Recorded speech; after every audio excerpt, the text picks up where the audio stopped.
This Family Life News podcast is made possible by the support of listeners like you.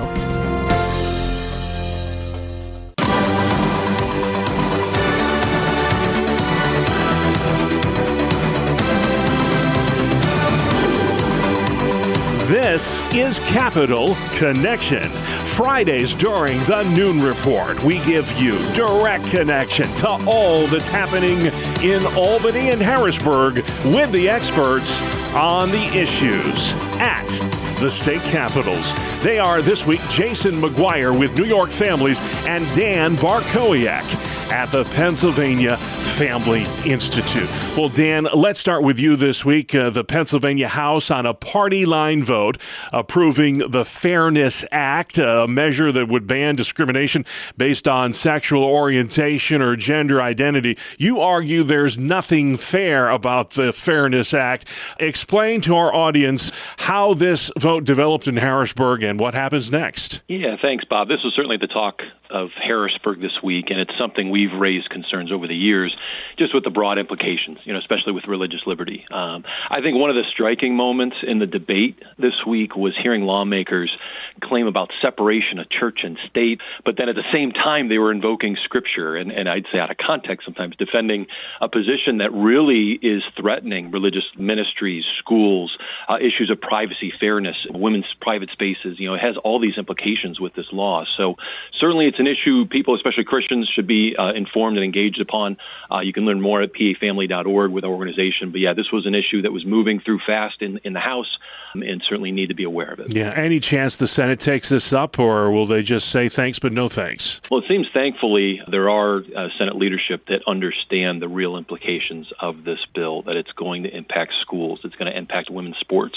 So thankfully there is some pushback in the Senate. But again, I think the more engagement we can be with our elected officials on this, because it's been something we've been engaging upon for over a decade, we need to continue that discussion. All right. Well, hey, it's May 1st, Jason, and that means the state budget is officially a month late. Who blinks first in these ongoing negotiations between the governor and the state legislature? I mean, it's all one-party rule in Albany. The Democrats control everything. So when does this start to hurt the party heading into the midterms? Well, I don't know that it's going to hurt the party heading into the midterms no matter what happens. The reality is people are very ideologically driven today. So I don't think that's going to happen. But the question is whether or not lawmakers are going to feel the pinch of their pocketbooks. I mean, right now, they have not gotten paid in a month, and people are getting cranky when they don't get their paychecks. So this is a situation to where the governor continues to get paid. She's got the upper hand in this position, and now it's up to the legislature to determine how soon they're going to fold. And I expect that individual members are pressuring their leaders to make a deal because they want to see those paychecks roll again. Gotcha. Well, hey, we're still talking about that Commonwealth Court decision, Dan, so damaging on Medicaid-funded abortions. Pennsylvania now allowing taxpayer-funded abortions. What happens next? Is there plans to appeal this decision? Yeah, there's certainly ongoing conversations on the next steps. I would point every listener to be praying for Attorney General Dave Sunday, his team, just for wisdom on the next steps, because we're certainly engaging in that discussion. But yeah, I mean, going to the ruling, it is deeply discouraging. Commonwealth Court, what they are really enshrining into our Constitution, and it's a reminder that elections matter. As I read through the decision, it was made by Judge Matt Wolf, who wrote it, and he was endorsed by Planned Parenthood 2023. So it's again a reminder every election matters. We have a primary election coming up May 19th. But certainly, yes, be praying for Attorney General Sunday and just the wisdom moving forward. Yeah. Well, Jason, you are arguing on your website this week for the governor to opt the state into a federal tax credit scholarship program. Why do you feel so strongly about this? Well, we just simply believe that students need greater opportunities in New York. We have largely a failing public education system, and where parents want to give opportunities for their kids to actually graduate, to actually have some hope for their future, that may mean a different educational option than is available in many places in the state.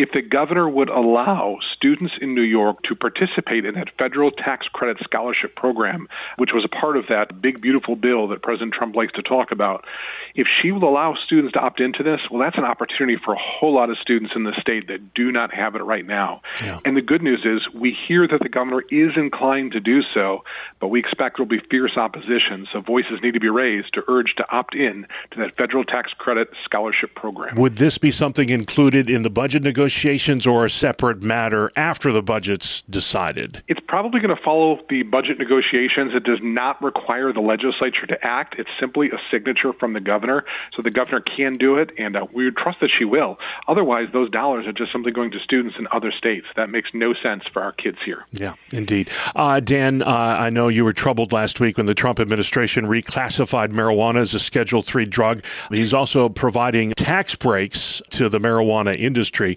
How will this action hurt efforts in Pennsylvania to prevent the commercial sale of cannabis? Yeah, while Pennsylvania is still considered illegal from a recreational standpoint, and I think our medical program needs a lot of fixing, rescheduling marijuana, it's going to have real consequences. There are billions in tax breaks to the industry, and that's an industry that, frankly, profits off of the more addictive use of their increasingly addictive products. So, we're seeing more kids ending up in ERs, more impaired driving, growing concerns, mental health. What's frustrating is it seems policy decisions like this, there could have been decisions to help from a health standpoint, analyzing the impacts of marijuana use. But yet this is more seeming like it's benefiting the industry and the industry players versus health and safety of citizens. And so really the community is going to be facing the fallout on this. Yeah. Jason, let's talk about faith-based end-of-life care, the Catholic organization that is at risk in New York State because of a 2023 mandate. Explain what's going on here in this case and why our listeners need to be paying attention to this.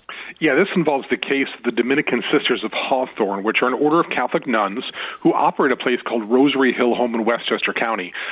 This home is a place that does not require any payment. It's driven by donations, and they provide palliative care to poor persons with terminal cancer. Well, because of this 2023 law, it requires that this home really align all of their policies with people's so-called gender identities. And so if there is a person who comes in this place who is transgender and wants to use an opposite-sex restroom or wants to engage in some kind of sexual relationship or wants to identify by preferred personal pronouns or whatever it might be, according to this 2023 law, the sisters, the Dominican sisters at Rosary Hill Home, have to allow that.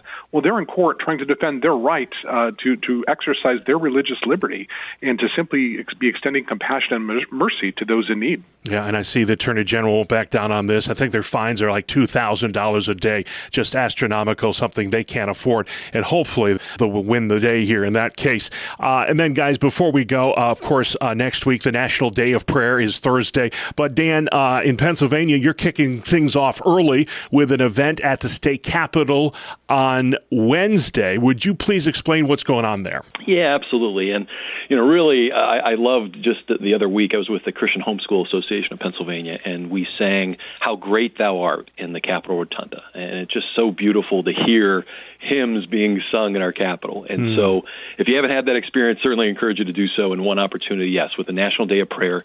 With session ending Wednesday, we wanted to make it on a session day. So May 6th, 9 a.m. in the main rotunda, inviting really any and all to join us. We'd love to have really that whole space in the rotunda being filled with those singing hymns and praying on this National Day of Prayer. So hope to see folks in our Capitol. There's nothing so powerful as public prayer. I think this is the 74th annual National Day of Prayer, Jason, and you're going to be one of the 35,000 events nationwide celebrating this. Explain to our audience what New York Family has planned for the National Day of Prayer. Yeah, it's the 75th year, Bob, so this is a big one. Off a year. Check my math. This year, no problem. This year's theme is to glorify God among the nations, seeking Him in all generations.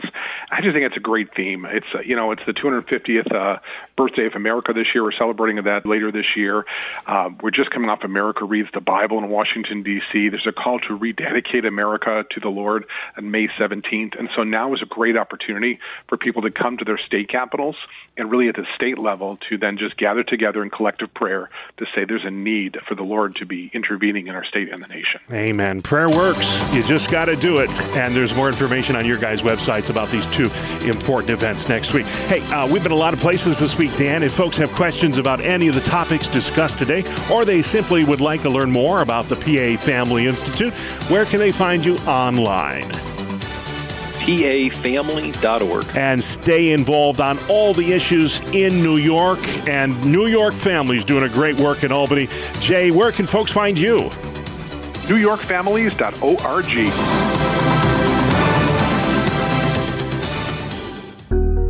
Thank you for listening to this Family Life News podcast. If you've been encouraged by what you've heard, please share it with others and click the subscribe button to automatically receive future episodes. Family Life is a listener-supported ministry. Podcasts like this are made possible by your financial partnership. Find out more at familylife.org.